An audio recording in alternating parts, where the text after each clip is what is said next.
एक हदीस पाक है बुखारी मुस्लिम में, बड़े गौर से सुनिएगा और इसके अंदर जितने पहलू हैं उन पर पूरी तवज्जो दीजिएगा कि कहीं हम इधर आ तो नहीं गए।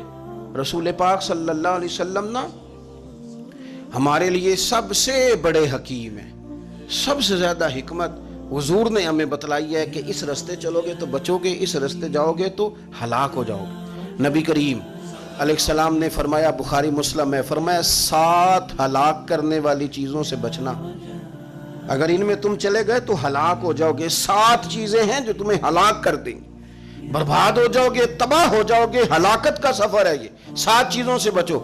या रसूल अल्लाह सल्लल्लाहु अलैहि वसल्लम वो कौन कौन सी? तो हुजूर ने फरमाया, अल्लाह के साथ शरीक ना करना, हलाक हो जाओगे। दूसरा, नबी पाक सल्लल्लाहु अलैहि वसल्लम ने फरमाया, जादू ना करना, हलाक हो जाओगे, हलाक। और यार जिसे हुजूर फरमा रहे हैं हलाक हो जाए, वो बचेगा?